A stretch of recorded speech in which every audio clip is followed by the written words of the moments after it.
What is up, traders? Stan Gluzman here with 7 Points Capital. Let's talk about some of the setups that we've played today. First and foremost, Spice. Um, pretty wide range today, thanks to Flynn preparing to testify against Trump. But apparently, we're in a buy the dip type of market. Every dip gets bought up. Everything's just rallying. Nobody's really buying the offers. Everybody's just waiting for the dip, and they're just buying bids, reserving bids. Everything's a buy the dip type of trade. Um, so let's take a look at some of the setups. My first trade of the day was actually on the short side in bank. I did not want to trade the open today because I've been having trouble with the range and with the size, so I was waiting for the right setup to come, and bank actually presented itself.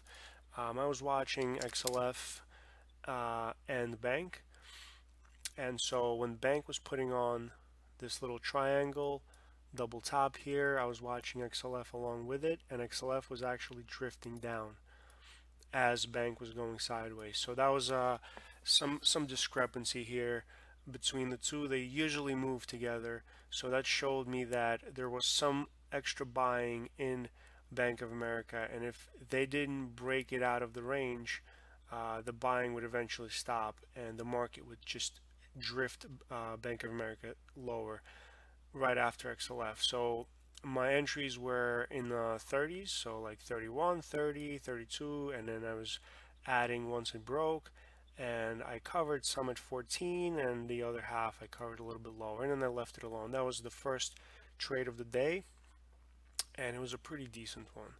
My other trades were, let's see, so I traded BKS in the morning. So we like to scalp these nickel stocks, these 5 cent spread stocks, um, looking for just big buyers. You know, these stocks tend to be pretty liquid, so you can get a nice sizable position if you buy the mids and then you wait for the flip. It flips 2 3 times, you're in the money 20 cents, you know who the buyer is, you can get out on the offer. So this was a pretty nice trade in the morning. I was buying here in the mids at 62 and a half, and I was selling on the offers at 75 and 80. Unfortunately, I didn't hold it all the way to 90 and 95, but nonetheless, that was a great risk reward, risking 2.5 cents, and I made like 10 cents on average, something like that. So 3 to 1 or 4 to 1 on average on this type of trade. My other trade was also on the long side, VNTR. VNTR was really interesting yesterday. If you look at the 1 minute chart here, it was getting really tight, and it would drop about 10 cents at a time.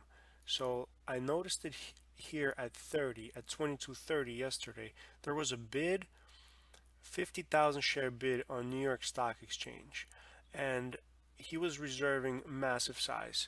So somebody was hitting the bid with 20, 30, 10,000, and they were reserving everything the market was throwing at it. And then he would just cancel it, and it would drop exactly 10 points. I'm sorry, 10 cents. So the guy was now at 20. They were slamming it, and then he would cancel, put it at 10. Every 10 cents, he would just wait and absorb liquidity. So I knew that today there's going to be some action. I was just watching it pretty much all day, and I noticed when it started putting on higher lows, you can actually draw a line here. I started buying it in here. I actually got shaken out. Unfortunately, that triggered my stop. I was playing way too close because it did this drop before, and I didn't want to be in it. So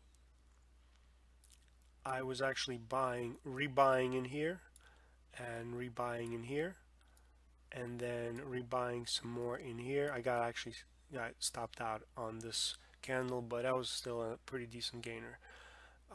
And then my last trade was on ETM.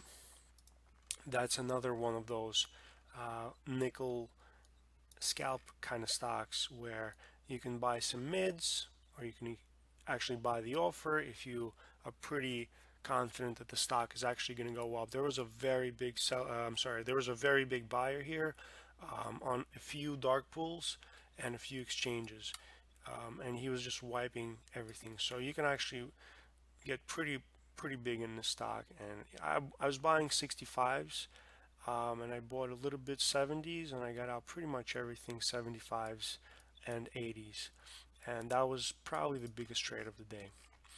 So just to touch on the general market conditions, I've noticed that the market since probably 2 weeks ago, the market really shifted in the sense of the stocks that would gap down and drop even lower, uh, they would now gap down, drop a little bit, and come right back up. So it's extremely difficult to be on the short side right now, and that literally started about 2 weeks ago.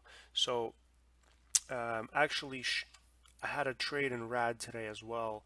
Um, Yesterday, it failed to go lower after retesting the VWAP, and today same thing. I was actually shorting in the morning here, covering into the wash, but hoping that it would put on a double bottom and then wash out even lower, but it didn't happen. So this is what I'm talking about. These A plus setups that I banked on 2 weeks ago on the short side, they just don't work. So all the money that I personally made past 2 weeks, everything is on the long side, and the shorts are for the most part either a scratch or a small loss. So that's just my takeaway for past couple of weeks. So be safe on the short side. I'm adjusting, and hopefully we'll get some good momentum to either side. So those were some of my setups and takeaways. Don't forget to smash the like button, subscribe if you want to see more content, and if you have any questions, you can tweet at me. My